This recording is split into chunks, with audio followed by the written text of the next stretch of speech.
welcome Dr. David Bentley Hart, and he's going to speak to us about intentionality, knowledge, and love.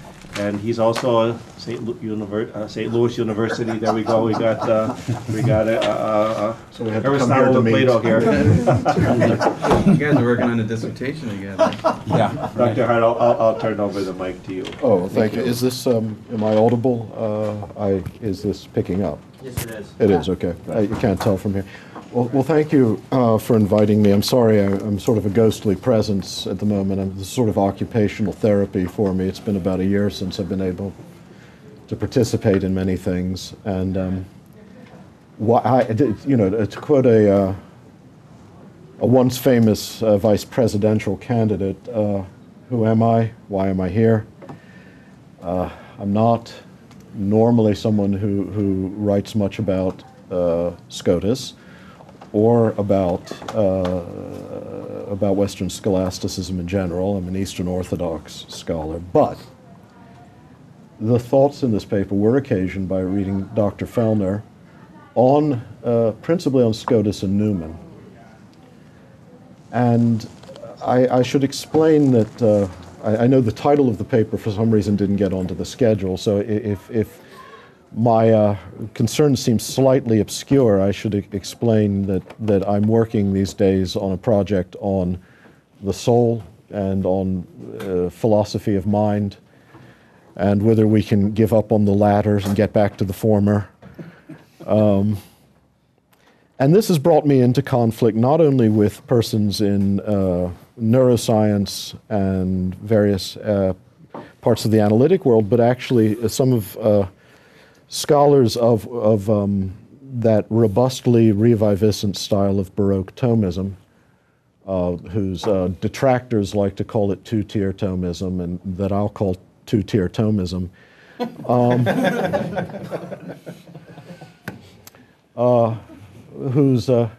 And I count many friends in those numbers, and many enemies. And there's a certain barnacle-like pertinacity and debate that they have, as well as a kind of indifference to other Christian traditions, and a kind of contempt that's evenly spread when it comes to Eastern and Scotist positions that happen to coincide. And one of them is on the mystery of the relationship of intellect and will. I'm obviously not an expert here, again, and so it's inspired by certain Father Fehlner's readings and making inept, maladroit, tentative leaps back again and again into Scotus's writings. I've come away with certain reflections, but forgive me if it takes me a while to get to anything that actually sounds relevant to this conference. Let me explain once again that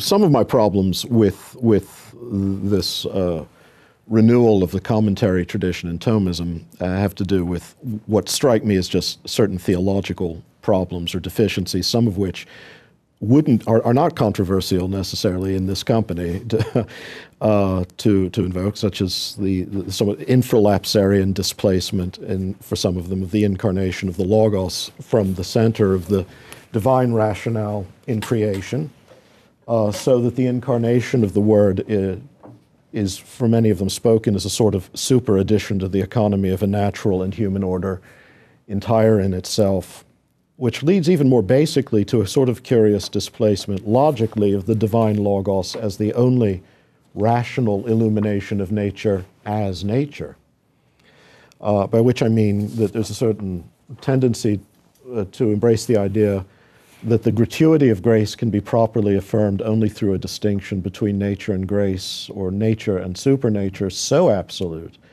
that one must posit a sphere of nature perfectly complete in itself, containing within itself all the ends sufficient for all creatures, even rational creatures, so that the intellectual appetite of a rational spirit could come wholly to rest, satis, in a purely natural terminus.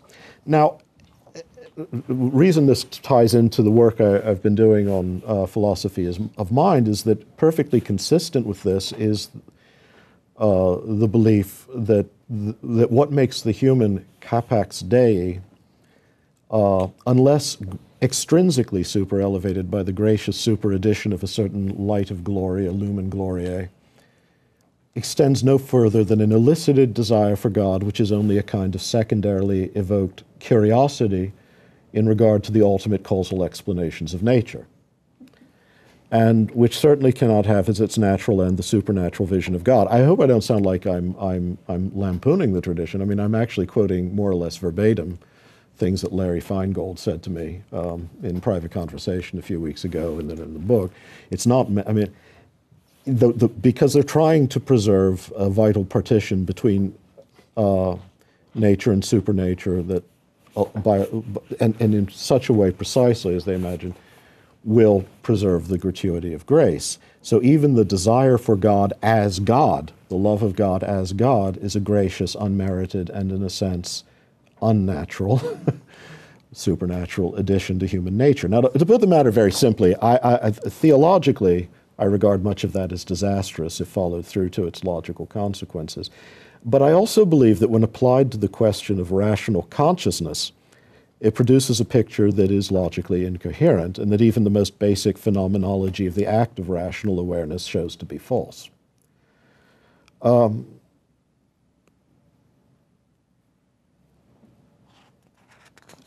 me skip what I'm going to say here. The problem for me, let me put it this way, lies not only in the very notion of a created nature so complete in itself that the incarnation is not a necessitated, it's a supplement, in a sense, to the gracious act of creation. It lies in the logical consequence that follows from this, that the revelation of God's logos in nature is not simultaneously the revelation of the logos of nature and of the human being. For, of course, both world and humanity could be known within their natures without any reference to the God-man.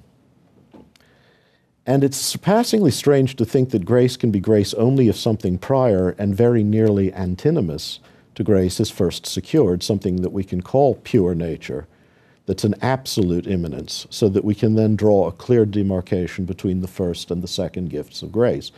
Now, a certain exercise of subtlety here is necessary, but just as a general sort of global observation there, the doctrine of creation from nothingness is from the first an assertion that all, of course, is already unmerited gratuity, a perfect donation in both its essence and its existence, and we need no more insist upon a category of pure nature to secure the freedom of the supernatural than we would have, and of sanctifying grace, than we would need the notion of pure nothingness to assure the sovereignty of God's work in creation. All of created being is, in its most primordial nature, an ecstasy from nothingness towards God, ex nihilo in infinitum.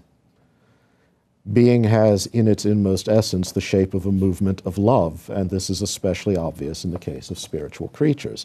And this is the crux of the issue for me when I think about just the phenomenology of consciousness. As I say, that's my chief concern, the structure of rational consciousness, and especially the act of consciousness understood as irreducibly intentional.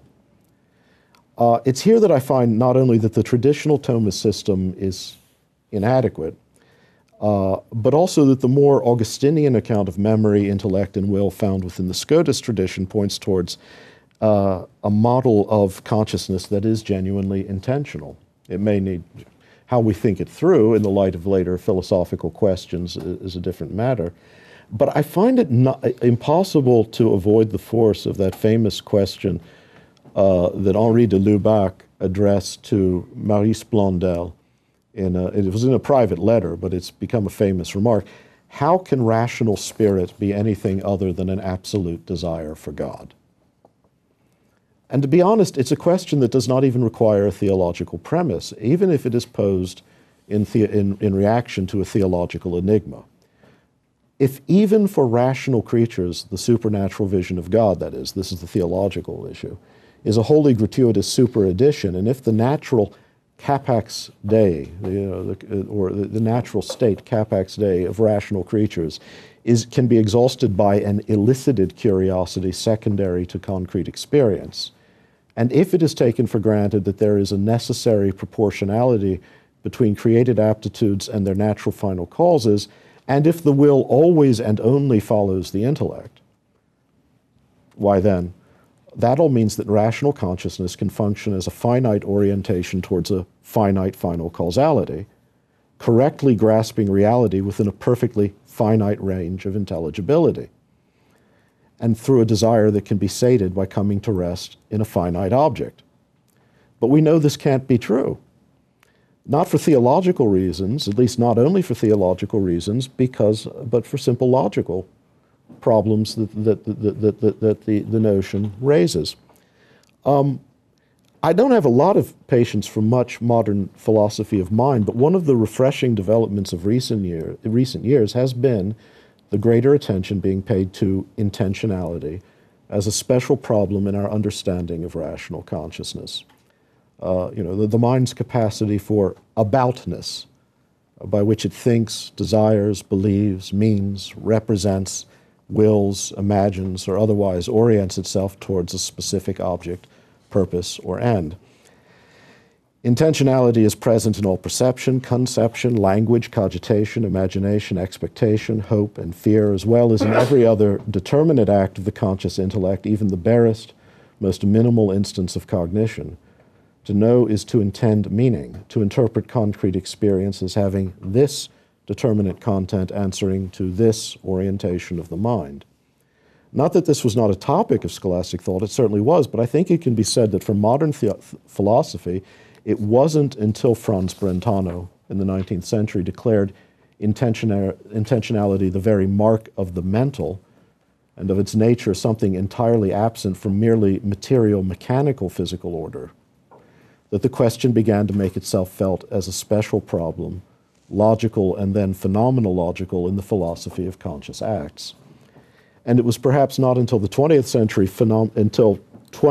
phenomenological schools began to make, and I don't mean just like Husserl, but certain writings of Edith Stein are very fascinating on this topic. It began to make more than a marginal impression upon philosophers of mind, and the full dimensions of the problem started to be appreciated. My particular interest, moreover, is in the necessarily transcendental structure of reason.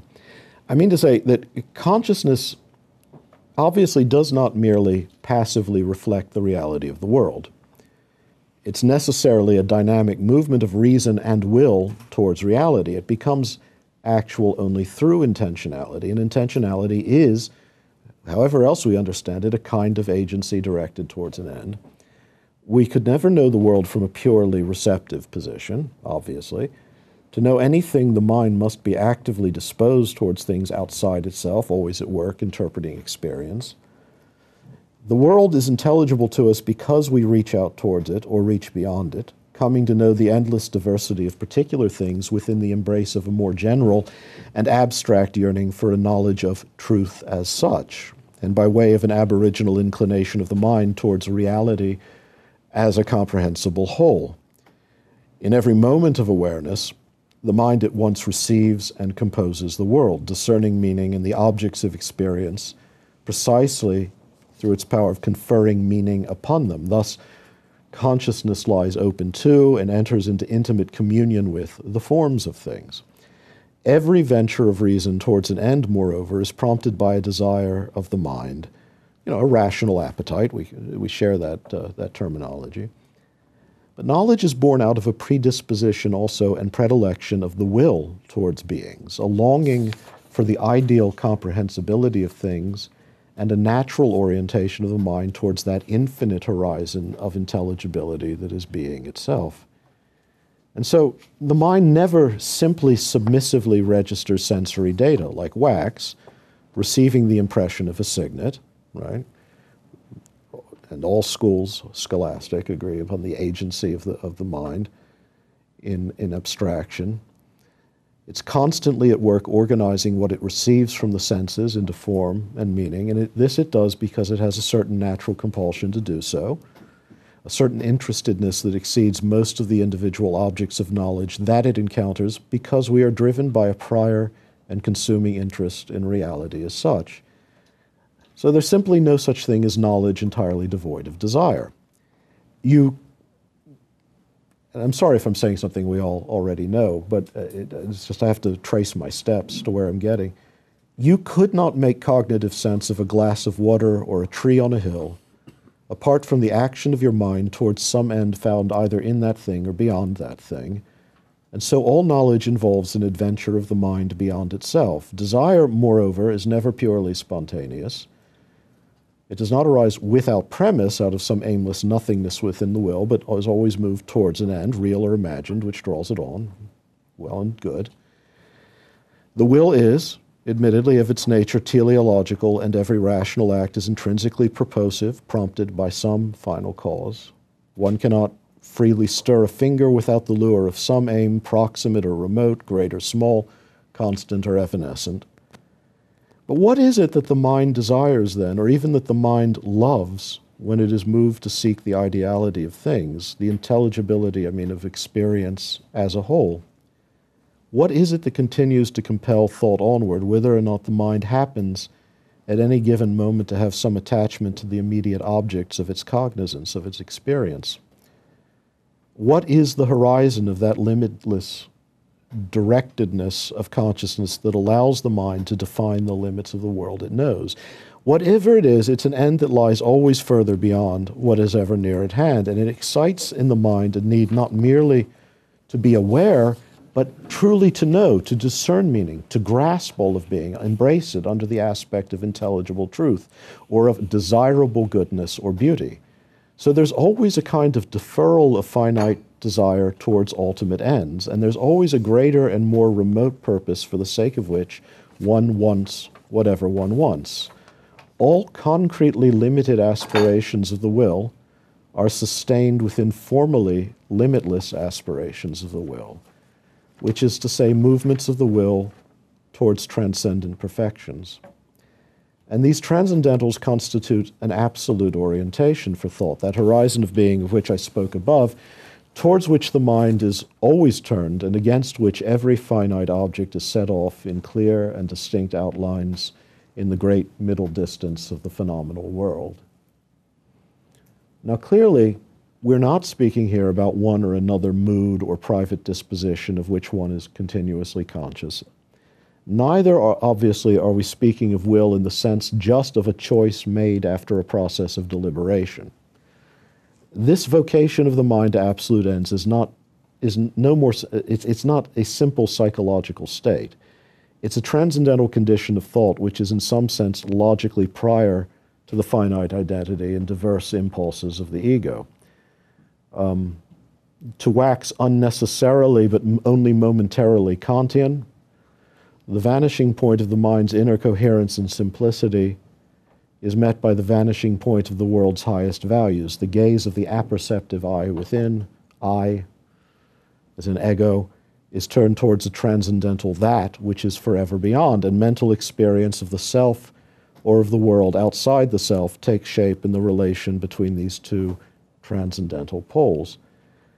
The rational mind is able to know reality with the fullness it does because of its singular ability to go beyond each object of experience, and therefore to comprehend that object within more capacious conceptual categories. And ultimately, the mind knows the world as a whole because it has always already, in its intentions, exceeded the world. Consciousness contains nature as a complete and cogent reality because it has always gone beyond nature. It has a supernatural end. The mind possesses the capacity to understand and to judge because it is obedient to absolute values that appear as concrete realities nowhere within the physical order. And yet I'm most definitely speaking of an act of willing, in its way as primordial as any act of the intellect, and indeed logically prior to every finite discovery of the intellect. Another way of saying this is that the intellect is the ward of the primordial movement of love. If reason's primordial orientation is indeed towards total intelligibility and perfect truth, and I just think that it obviously is, we would not have a desire to know at all, we would not know, then it's essentially a kind of ecstasy of the mind towards an end beyond the limits of nature. It's an impossibly extravagant appetite, a longing that can be sated only by a fullness that can never be reached in the world, but that ceaselessly opens the world to consciousness. Thus, the restless heart that seeks its repose in God, to use Augustine's language, expresses itself not only in the exaltations and raptures of spiritual experience, but also in the plain persistence of awareness. The unquenchable eros of the soul for the divine, of which the mystics speak, is the acute manifestation of a love that in a more chronic and subtle form underlies all knowledge, all openness of the mind to the truth of things. And this is because in God the fullness of being is also a perfect act of infinite consciousness that, wholly possessing the truth of being in itself, forever finds its consummation in boundless delight. The Father knows his own essence. I'm still working within the Augustinian realm here, right? The Father, or a Cappadocian, for that matter. Might as well be Eastern about it. The Father knows his own essence perfectly in the mirror of the Logos and rejoices in the Spirit, who is the bond of love or bond of glory, in which divine being and divine consciousness are perfectly joined. The ecstatic structure of finite consciousness, then, this inextinguishable yearning for truth that weds the mind to the being of all things, is simply a manifestation of the metaphysical structure of all reality, and that because all created reality reflects the ordo amoris that is the life of God. Okay, now, I'm compressing a great deal into a short space. I learned yesterday I had 45 minutes, so forgive me. One might reasonably ask, then, what does this have to do with the topic of the symposium? Maybe nothing. But if I can mention a Jesuit here, no, he's not a Jesuit, actually. Come to think of it, I don't want to mention a Jesuit. I'll mention Bernard Lonergan. I know. just pretend. Yeah. Sorry, no, I forgot which quotation I had cut out, actually. I'm trying to remember who it is I want to quote here. It's Bernard Lonergan, that's right. He became impatient in later years with what he called the faculty psychology tradition of scholastic thought. And the regularity with which many of his colleagues continued to demand he explain his thinking in a way consonant with what he saw as an oddly static conception of intellect and will, as two discrete powers almost literally related to one another, almost as if separate components within a mechanism, and within a very specific order of priority and sequacity. You got to say, what was he said, that just to say the will follows the intellect is as meaningless as to say the day follows the night. But that very sympathy perhaps allows one to see how the Scotist understanding of the faculties of the soul was already a movement beyond any confiningly, for want of a better word, automatic relation between them, if only in the force of the insistence that between intellect and will there exists only a formal distinction of what in the life of the soul is a dynamic unity, and that both faculties are rational, and in fact are rational only to the degree that the will is engaged in the act of understanding from the first. I mean, yes, considered as an entirely static arrangement, one can say with some assurance that will must follow intellect in the fairly trivial sense that any predilective act must be directed towards an end that the mind has perceived. But conversely, considered as an event, as the actual dynamic action of a soul towards knowledge or resolve, and hence transcendentally towards truth as such, or the good as such, every act of the mind must be intentional, and intentionality must be from the first a turning of the mind towards the real, inspired by a prior, a consuming love for the whole of being as the true and the good. This desire for the whole of being simply is the original structure of knowing. And this structure, sounds so German today, this structure seems to me, everything's Struktur, right. This structure seems to me to necessitate at least two affirmations that Scotistic tradition encourages, and that certain other traditions, we needn't name them, might deny. First, that the primary object of the intellect is ens, not simply quidditas or species, at least in the sense that no essence or form is comprehensible as the sufficient final cause of thought, but must be embraced within an orientation of the mind that is nothing less than a total intentionality towards the inexhaustible transcendental desirability of being itself, hence an apprehension of being as being, and therefore sort of intellectual intuition of any given object as existing first. This seems a necessary prerequisite for any intellectual act. And this means, second, that one can posit of rational spirit that its natural aptitude is capax Dei, teleologically proportioned to the vision of God, and naturally, not by superaddition, and not merely an elicited curiosity about the causal origins of nature that could satisfactorily terminate in some formal definition of God as first efficient cause, or in a logical postulate regarding that cause, and must posit this, moreover, not only as some edifying affirmation of the wonderful spiritual capacity of rational creatures, but as an indispensable logical premise for any coherent attempt to explain rational consciousness as the phenomenon it so resplendently obviously is. Yes, will must follow intellect, and so must intellect follow the rational will, and from the very first. To love, one must know what one loves. This is also true, but again, to know, one must love what one knows, first under the transcendental aspects of being, within the horizon, that is, of those transcendental aspirations that allow every finite object of knowledge to appear as an instance, in some greater or lesser degree, of what is supremely rationally desirable. To seek a simple priority between distinct faculties here, then, is to attempt to reduce the movement of thought to a static structure of relations. But in the infinite orientation of the concrete action of thought, the distinction is always already resolved in the simplicity of the created spirit's openness to the God who is himself love and knowledge. At the very least, there's a phenomenological plausibility to the Scotistic account of the will's agency as the soul's most purely rational aptitude, and not merely because it is not bedeviled by the kind of automatism of the will that seems to be the consequence of a purely thoroughgoing intellectualism. No analysis of finite freedom can ever satisfactorily present us with a picture of the well springs of the will. I mean, no one's ever succeeded at this, no one will. But we can nevertheless see with a certain immediacy that the will cannot only fail to follow intellect with its assent. I mean, it's that mysterious power of non-vela that somehow seems indispensable to any model of creaturely freedom, even in situations where it would actually be impossible to withhold assent, at least as a sort of a formal possibility.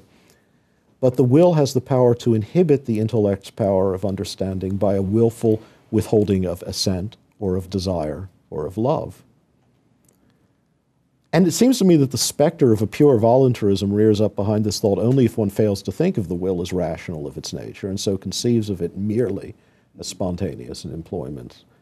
Even if, admittedly, it's difficult to understand how the will acts or declines to act, even if one understands the will as inflected through or perhaps stalled by the tension between the affectio commodi and affectio justitiae, still, at a purely phenomenological level, we know this power to be real. We know that there are instances when the failure to know something is truly a moral failure, not merely a refusal to follow, but a true refusal to see because of a withholding of love.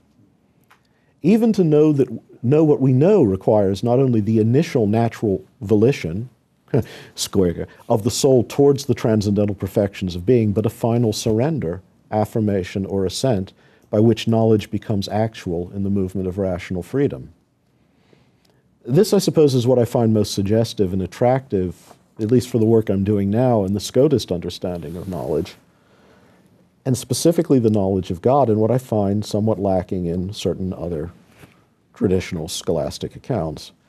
The recognition that knowledge arising from an irrepressible loving desire is made complete in a freely given loving delight, which completes the primordial movement of intellect and will as an accomplished act of supreme freedom, the loving yes to the God from whom the eyes of the soul will never turn, given not simply as the inevitable affective consequence of an act of knowledge already complete in itself, and so an automatic response, but as the actual attainment of the deepest and highest knowledge, without which the intellect does not yet truly know the truth as truth. What begins as eros ends in eternal bliss, and logically must do so. This is the most Augustinian and most Trinitarian aspect of what I understand to be, admittedly defectively, the Scotist understanding of intellect and will. That the creaturely knowledge of God completes itself in a final love, and only there, just as the Father's knowledge of himself in the Son is complete only in the delight of the Spirit. Just as the Father's knowledge of himself, moreover, is complete only in the Spirit as the divine vinculum amoris, so the creature's knowledge of God is fulfilled within that same Spirit, when the concord of intellect and will become the joy of final love as a supremely rational act of assent, to use the Newman term. Creatures, no less than God himself, are joined to the truth of God's being by the bond of love. And of course, this act, no matter how actually impossible it might be for the soul that knows God to turn from him, is no more unfree, to use a troubling expression popular in certain redoubts that has been repeated to me lately, than is God's Trinitarian life itself. Any more, that is, than it would be appropriate to say that God's eternal joy in the love of the Spirit is either simply arbitrary or somehow externally necessitated. Here, however, I'm straying beyond my topic, which is somewhat humbler in perspective range. As I said, my real interest, just at the moment at least, is an account of rational consciousness that's both logically coherent and consistent with any rigorous phenomenology of the act of knowledge, one that answers problems that have arisen in modern philosophy, and there has been philosophy since the 16th and 17th century, which I can't convince some of my friends of, that has raised real questions. And in that respect, the Scotus tradition enjoys, among medieval systems or schools or streams of thought, a certain undeniable preeminence and conceptual solvency. And that's all I had to say. So,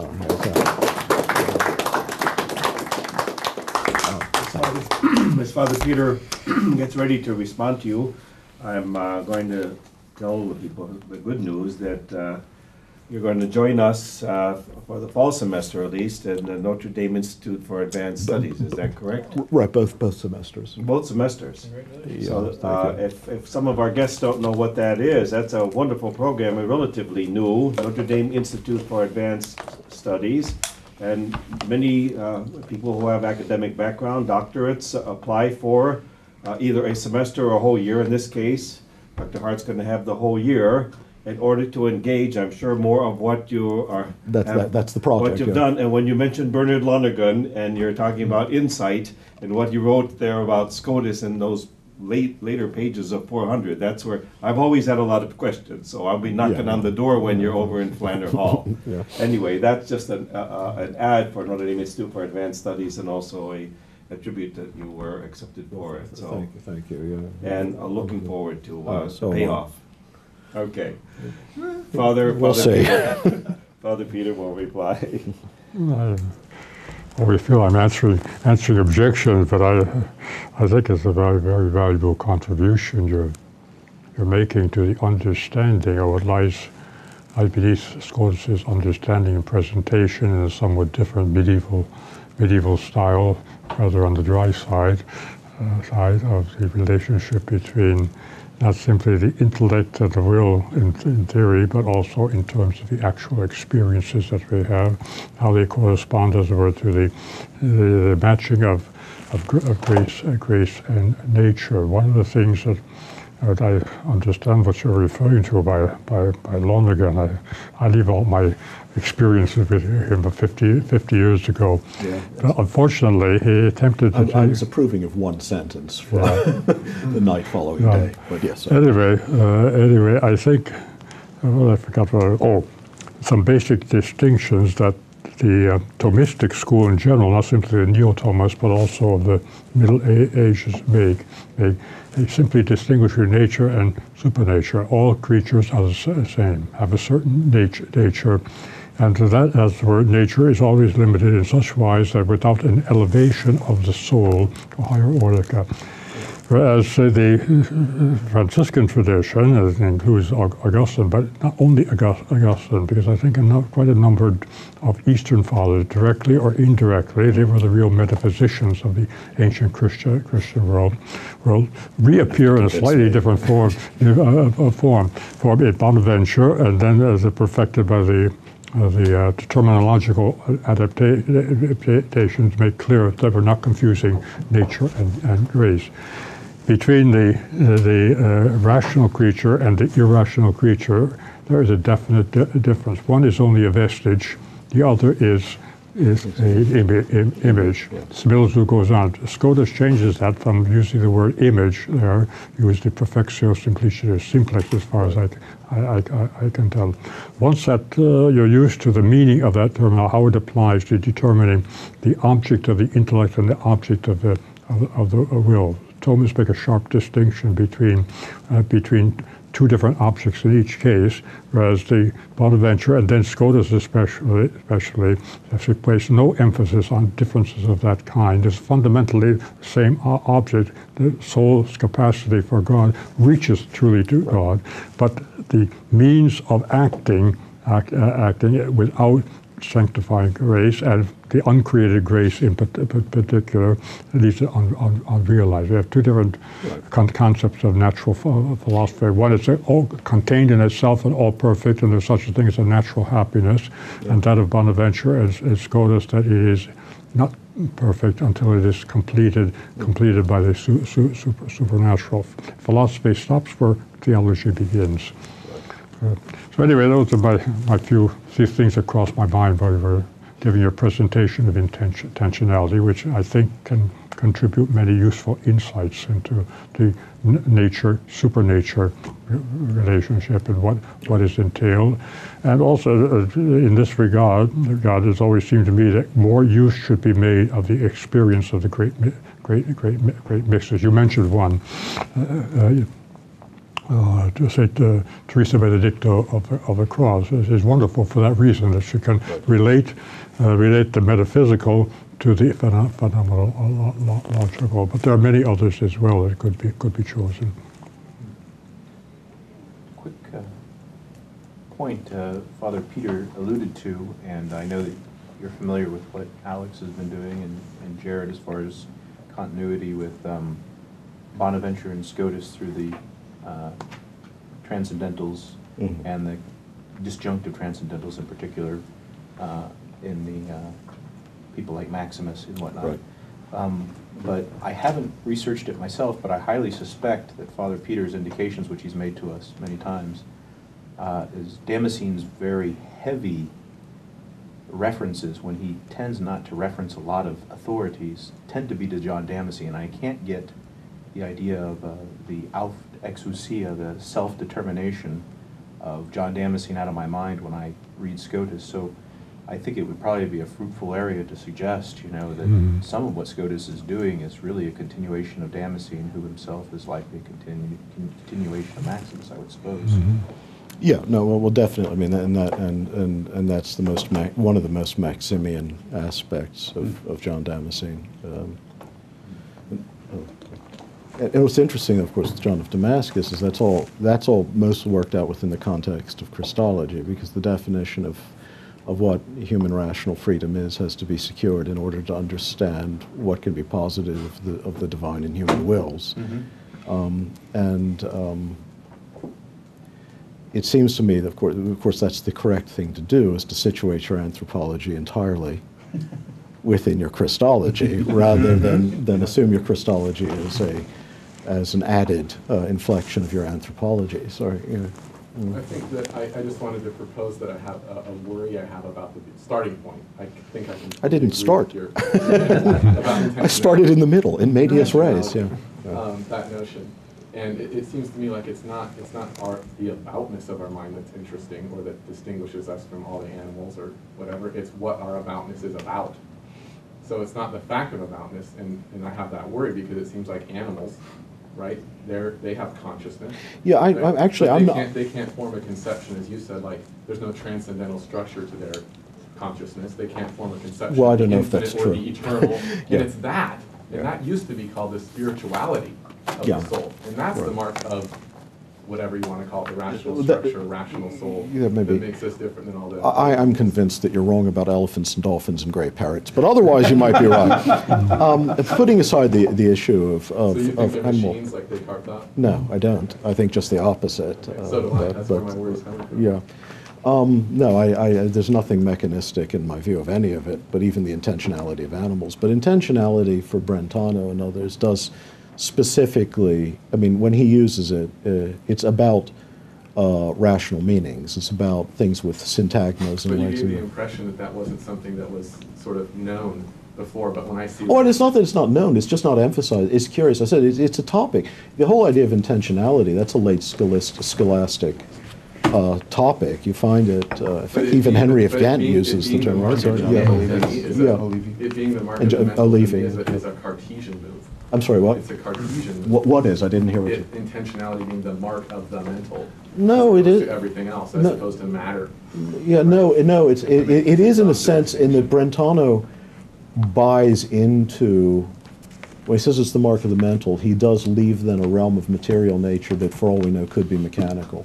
So Brentano's account is still somewhat Cartesian. Absolutely. Right, but it doesn't need to be. I mean, even if you're an absolute idealist, I mean, intentionality is still the mark of the mental, you know. You don't need to posit a mechanical nature out there that you're imposing meaning on. The meaning can be the real form, the ontological form of things in which mind is participating.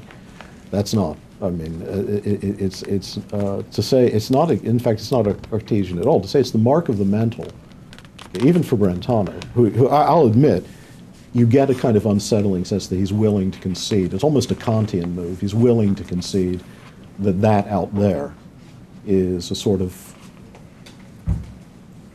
impenetrable field of mechanical causation, or something like that. At times, he talks that way because that's, you know, he's a 19th century man.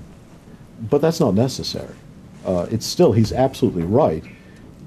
If we understand the world around us as consisting of things which make impressions on our senses, however that we understand that, we know that the world that we possess mentally is not the product simply of sensory data striking, you know, coming into contact with our sensory apparatus.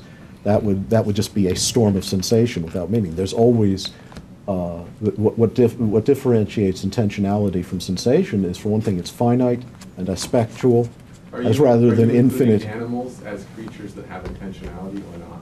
Yes. Okay, that was my worry. No. Because animals, we want to... I said mark of the mental. I didn't say mark of the spiritual necessarily. I then moved on to rational intellect. Okay. I start with intentionality and then moved on to what rational spirit is, what kind of intentionality it has. Because generally the Brentano people tradition, right, is Cartesian, trying to distinguish human consciousnesses from everything else, including animals. Right, I know, and so I think you're reinterpreting that. I see now. Yeah, no, I'm just saying he raised the topic, and he was right to raise the topic as a problem for philosophy of mind. And only now do you get philosophy of mind in the English-speaking world, at least, because everything comes last to us because of analytic people. Yes, I know, right? Sorry. Or we might be running out of time. I was wondering, and I don't know how much this delves into denominational questions, but I would love to hear what you would say if someone said, yes, based on our rationality, we desire a comprehensive understanding, comprehensive intellectual engagement with the whole of reality. But that's distinct, and that's a natural desire. That pertains to the structure of rationality, qua rationality. But that's distinct from the supernaturally given destiny by which we desire intimacy with God. And that is maybe expressed in Aquinas by pointing out that the beatific knowledge is not just a complete conceptual schemata, it's actually non-conceptual engagement. And again, I don't know how that would fit with denominational questions. I mean, the Thomists talk about it much more as a form of conceptual knowledge than the Greek fathers do. I mean, there are times when you're reading Thomists and you think that for them, the beatific vision is like an everlasting QED, you know. So, that's not. But no, I think you see. But that's the thing is, I don't want to make that distinction teleologically. Sure, I'm willing to. We're fallen creatures. We're bound to death. Intimacy with God, but then again, even our creation is a gracious donation that we do nothing to merit or create. So gratuity isn't the issue. But teleologically, the desire for the whole of being, the knowledge of truth, it has to be a truly transcendental desire for truth, goodness, and beauty. And it's pointless to talk about created transcendentals. Those are names for the essence of God. Those are names of God. So in some sense, at least teleologically, The desire for total comprehensibility is already naturally a predisposition for the desire for the vision of and intimacy with God in love. It's got to be a movement of love. I mean, you desire the good. You don't simply, I mean, the good draws you to it, not simply, it's not simply proposed to you and then you choose to desire it. But you can choose not, you can resist it. So, no, I think the Thomists make a mistake here, because the disastrous terminus to which that can lead, if you have a pure nature understood in that way, is that then, you know, what happens in Christ? Is it the revelation of the logos of humanity and nature as well as God's logos? Well, in some sense, no. It is conceptual. I mean, Larry Feingold said this to me, and he was quoting text after text. God could have created a natural order without any grace at all, without any supernatural at all, that would be perfectly complete in self, including rational consciousness. To me, that's a logical impossibility. That's like a square circle. Rational consciousness is predisposition towards the supernatural. Otherwise, de Lubac is right. It's an absolute desire for God, or it's nothing. Yeah, I'm going to have to bring us to a conclusion here, and I'm going to ask us to come back in about 10 minutes, so we just shave off about 5 if you don't mind, but enjoy, and let's give thanks to